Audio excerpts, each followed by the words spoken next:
Good evening, it's Tucker Carlson. One of the first things you realize when you step outside the noise for a few days is how many genuinely nice people there are in this country. Kind and decent people, people who really care about what's true, and a bunch of hilarious people also, a lot of those. It's got to be the majority of the population, even now. So that's heartening.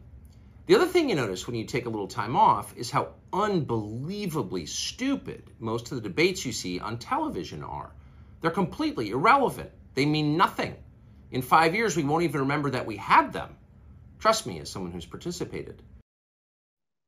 Trust me, I participate in stupid debates on TV. The one piece of honesty that Tucker Carlson will at least give us. There's Tucker Carlson speaking out, finally, I guess after the firing that went down earlier this week from Fox News, but he didn't mention anything about a firing. In fact, he mentioned it as, you know, when you take some time off from your job. Did you notice that? You know, sometimes when you just kick back and get a pink slip, then you hang out and wonder, I think I'm going to watch some cable news a little bit. So he's been doing that, and he realized how stupid these debates are on television. And now Fox News is under the microscope after they got rid of him. Many conservatives are upset. So enter one Newsmax to talk about how they can maybe usurp some of these supporters. And they brought on Senator Tommy Tuberville to push a couple of conspiracy theories surrounding Tucker. Watch this. And lastly, Senator, real quick, we have a clip we're going to play in a little bit of Chuck Schumer. He was on the floor of the Senate talking about Tucker Carlson, basically imploring Rupert Murdoch to silence Tucker Carlson. To some, it seems like this is Rupert Murdoch capitulating to Chuck Schumer and other people that wanted other conservative voices silenced. What's your read on it? Well, for 15 years, I woke up to Fox News and go to bed with Fox News. Now I'm waking up to Newsmax and going to bed with Newsmax. I'm sick of it. Let them talk and speak how they want to speak. Get out of the dang way. This is a free country. But Glenn Beck, everybody that they fired over there, this is a liberal family that's trying to make a name for themselves, and they have just cost themselves a lot of money. Folks, if you're on Fox, turn it off. Go to Newsmax. Go to one of the conservative stations. Get away from this mess, because it's absolutely a crime what this Murdoch family is doing. It's an absolute crime. What the Murdoch family's doing. No, it's hilarious. Liberal Murdoch family. The family that has melted the brains of generations of Americans. So what makes them suddenly liberal after all these years, after we know the drumbeat? Tuberville said, I go to sleep to Fox News. I have been for 15, how many years, he said, and woke up to Fox News. So this whole time, they've been lying in wait for this one moment to get rid of Tucker Carlson as these lib Murdoch family that they are. Man, the way libs work towards conservatives when it comes to January 6th to apparently firing Tucker Carlson and running Fox News is a wild way to run a liberal station. But still, these are some of the conspiracies coming through, and this is what they're trying to push, and Tuberville was very happy to be a part of. So New York Times points this out. The Newsmax, the niche conservative news channel, as we all know, has seized on Tucker Carlson's shock dismissal and declared itself the true TV home for right-wing Americans. Thought they were fair and balanced, but still, whatever. Viewership remains far below that Fox News, but its audience at certain hours has actually doubled, so it's working a little bit here for them. Maybe they're looking to take in a little bit more, especially as the fallout continues. But really, these texts about what it is that Tucker Carlson was talking about behind closed doors, that's what the New York Times was reporting, and that's also apparently was the sticking point when it came to these executives getting rid of him. Let's watch. Private messages sent by Carlson that had been redacted in legal filings. According to the sources, the redacted material contained the highly offensive and crude remarks that went beyond the inflammatory, often racist comments of his primetime show and anything disclosed in the lead up to the trial.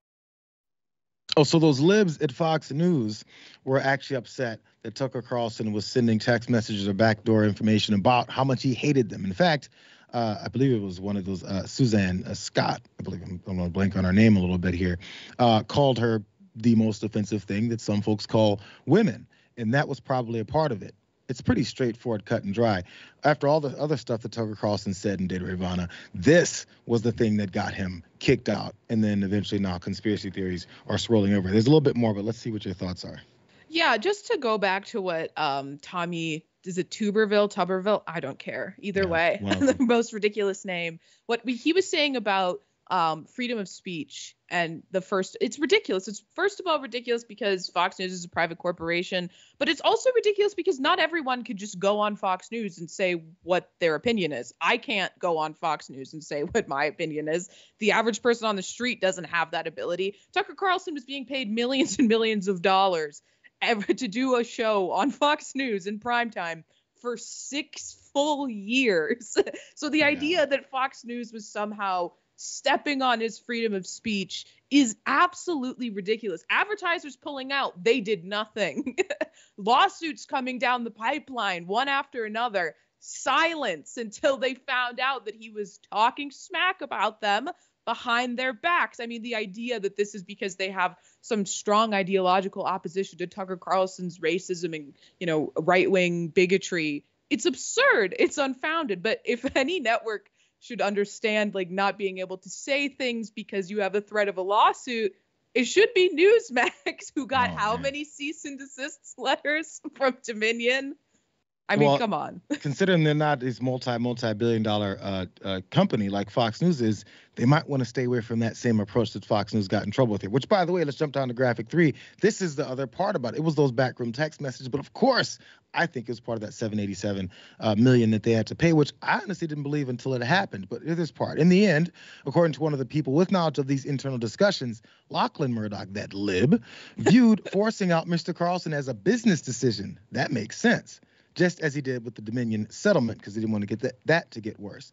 The company also dismissed him on Monday with a phone call from Suzanne Scott. Yes, I was correct. The chief executive of Fox News Media. She probably was down for that, which then, of course, leads us to this back end of Tucker's one video that he's now put out about this whole thing in response. When honest people say what's true, calmly and without embarrassment, they become powerful. At the same time, the liars who've been trying to silence them shrink and they become weaker. That's the iron law of the universe. True things prevail.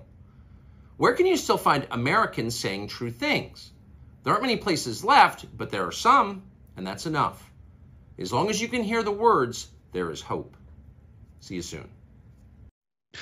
The only thing that gave any indication was see you soon. So he's trying to find another way to get his face on some kind of broadcast. But, the ironic statements in there, should I let you tackle those first? Because they're pretty ripe. Oh, I honestly, I was just gonna, talking about honesty when you're Tucker Carlson. I mean, Jesus Christ, do you not own a mirror? Also, why do you look so orange in this video? I mean, you're just showing what a lack of, massive cable news channel lighting, a lighting team behind you does. He looks gross, but also he sounds like, someone who just got divorced. They're a little older and they're not super happy about it, but they're trying to convince you that it's a good thing. No, I'm about to go on this new adventure. I'm feeling so good. I just downed 6 bottles of wine. My life is just about to begin. That's what he sounds. It looks so ridiculous. Like he's almost trying to convince himself that this is a good thing and not that he just got this long. I guess because, he tells his audience, that's when truth prevails. This guy's going across this he's going about this as if no one knows about these previous text messages. No one knows about how he said he hates Donald Trump. No one knows about the fact that he said this election is actually nonsense and all these people that are coming on and lying are BS artists. Used a lot of colorful language in talking about these people with absolute contempt, but now he's the purveyor of truth and we'll find him one of these days. The upside down world that enough people are listening to this is the actual scary part, because we could laugh at it until enough people then act on these lies. He keeps pushing them. We'll see where he ends up.